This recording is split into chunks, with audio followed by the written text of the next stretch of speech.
El loro de Doña Pancha. Casi a la orilla de la quebrada vivía Doña Pancha, lejos del bullicio del pueblo, pero cerca del camino real de Las Palmas, Las Cabras, Perales, Las Trancas y demás villorrios montañeses. Mitad beata, mitad bruja, un poco excéntrica, pero en el fondo hábil comerciante también. Ella era buena con los campesinos, a los que daba posada en su casa y en los ranchos auxiliares que tenía, y les dejaba también soltar sus caballos en el amplio patio contiguo a la casa, en donde, además de árboles frutales, había un rincón de llano. Nunca iba al pueblo a menos que fuera una necesidad urgente, o, si moría alguno, cuando sin explicaciones a nadie se presentaba siempre al velorio, inesperadamente, y rezaba adelante un par de rosarios para regresarse luego, silenciosamente como había venido, a su retiro de la casa solitaria. Doña Pancha vivía sola, y vivía del comercio con los transeúntes, los campesinos que a diario entraban y salían del pueblo, y con los cuales cambiaba plátanos, ñame, yuca, frijoles, café, arroz y frutas de la tierra, por sal, azúcar, manteca, machetes, vastas telas y algunas otras mercaderías que el campesino necesita. La gente del pueblo, en el barrio vecino, iba también en gran número a comprar allí las verduras y otros comestibles, pero Pancha solo hablaba con ellos lo estrictamente necesario. El encanto de todos los parroquianos eran los animales diversos que allí tenía ña Pancha, en jaulas o andando libremente según su clase y condición. Estos animales eran regalos de sus amigos campesinos y constituían sus únicos compañeros. Había monos, gungún y carita, pájaros cantores de diversas clases, bimbines, picogordos, puis, chuyos, chapines, un gato negro, un par de perros, una guacamaya de vistosos colores, una pareja de venados mansos, un conejo muleto, etcétera, etcétera.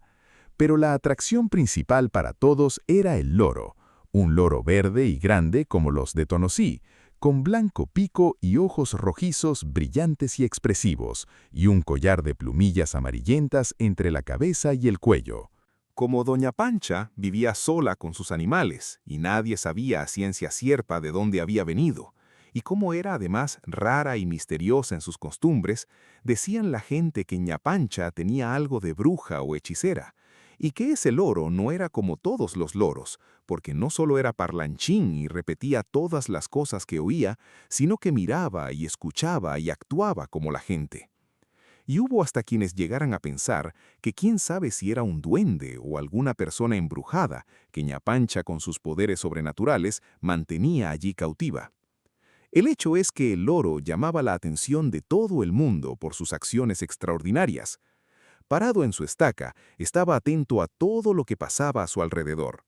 Él llamaba a las gallinas a comer, espantaba a los perros y al gato, avisaba a Doña Pancha cuando llegaba un cliente o un amigo, saludaba a la gente, les preguntaba qué querían comprar o vender, y muchas veces a cierta hora de la noche se le oía ayudándole a su ama a rezar el rosario.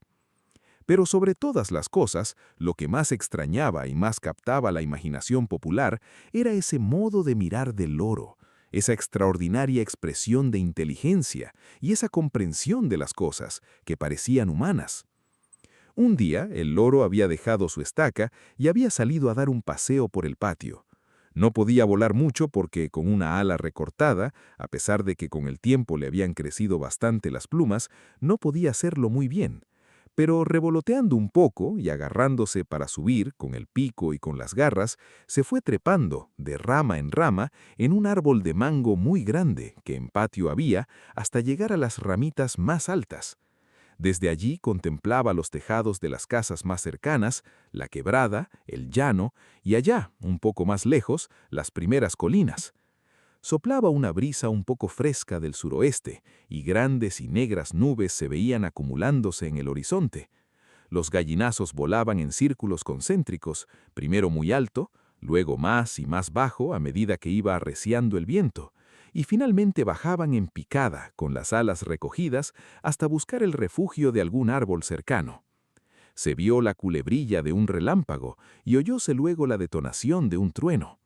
El viento se hizo más y más fuerte, bajaba en ráfagas violentas, como remolinándose por montes y prados, y por la quebrada y la llanura, zumbando y arrastrando hojas y ramas, y mil otras cosas que encontraba en su camino y que levantaba en alto con sus brazos de gigante para arrojarlas lejos un instante después. La lluvia comenzó a caer, primero en gruesas gotas distintas, separadas, discretas y fuertes. Todo se fue oscureciendo rápidamente y la temperatura se hizo de pronto más fría. Luego se tupió la lluvia, llovía a torrentes, y el viento se hizo huracanado y los truenos y relámpagos se multiplicaron. Los árboles y las palmas, azotados por el viento, se inclinaban y gemían y zumbaban ante el empuje de la tempestad. En medio del ruido ensordecedor se oía al loro de doña Pancha, que gritaba desde lo alto del árbol llamando a su dueña, implorando ayuda a veces, y otras lanzando alguna interjección fuerte entre retazos de Padres Nuestros y de las letanías. Ave María Purísima, Madre de la Divina Gracia, Espejo de Justicia, Torre de David, Arca de la Alianza, decía el loro, bamboleándose y apretando fuertemente sus garras contra la rama donde estaba parado. Al fin, después de un rato, amainó un poco el viento, menguaron los truenos y aflojó la lluvia. Antes de una hora ya había cesado todo. Brilló el sol de nuevo resplandeciente sobre la campiña y se vio al loro bajar, todo mojado y entumido, y entrar a la casa, callado y con aire de gravedad. Pancha salió a cogerlo mimosa, diciéndole: «Lorito mío, pobrecito, está muerto de frío». Lo arropó con una toalla, y cuando ya estuvo confortable, el loro habló y dijo, sentenciosamente: «Ajo, Pancha, si no sé rezar las letanías, me lleva el diablo». Pero aún pasó algo más extraordinario tal vez que este incidente que acabamos de narrar. Vivía en las tablas por aquellos tiempos don Hilario Correa, y acostumbraba este señor detenerse todas las mañanas en casa de doña Pancha cuando pasaba en su caballo cuidado o en su macho de silla hacia la quebrada de las Cabras o la de la Chabela, a donde iba a bañarse todos los días.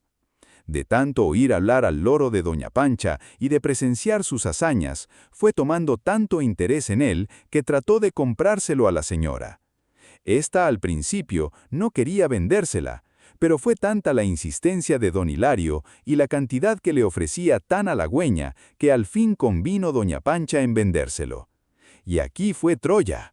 El loro, que seguía con interés las conversaciones de los dos, cuando vio la cosa mal parada con la decisión de su ama de venderlo, protestó enérgicamente y volando, aunque malamente, se fue de la casa a una casa vecina y de ésta por todos los tejados hasta llegar a un almendro muy alto, al cual se subió hasta las últimas ramas de la cumbre.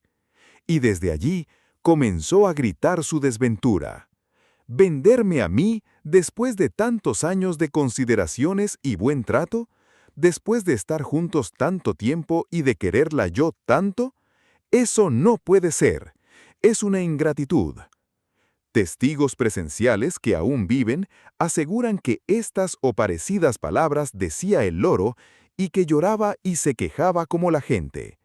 Doña Pancha, que se había ido detrás del loro persiguiéndolo, en vano le ordenaba bajarse del árbol. La gente del barrio, que bien pronto se había dado cuenta de la fuga del loro, se había unido a doña Pancha en la cacería. Hombres, mujeres y niños corrían detrás del pobre animal. Y los muchachos, sobre todo, formaban un gran alboroto. Algunos corrían por los tejados, otros rodearon el árbol del almendro, todos corrían o gritaban, y los más audaces trataban de darle caza subiéndose tras de él en el árbol, pero sin lograr alcanzarlo por no poder trepar hasta las ramitas más delgadas. En vano le ordenaba doña Pancha una y otra vez que bajara. El loro no le obedecía. Tuvo al fin que apelar a la persuasión. Tuvo que prometerle que no lo vendería. Tuvo que ponerle al pueblo de testigo de que no se separaría de él nunca para que el loro bajara, lo cual hizo al fin después de asegurarse bien. Doña Pancha cumplió su promesa. No lo vendió. El loro murió de viejo y dicen las malas lenguas que doña Pancha lo veló con 4 velas en el rincón más oculto de la casa, lo enterró y le rezó el novenario. Todo esto puede ser pura imaginación de la gente, pero de todo ello ha quedado el convencimiento de que hubo una vez en las tablas un loro cuya inteligencia, cuyos dichos y acciones fueron tan extraordinarias y tan similares a los de los seres humanos que lo han hecho legendario. El loro de doña Pancha.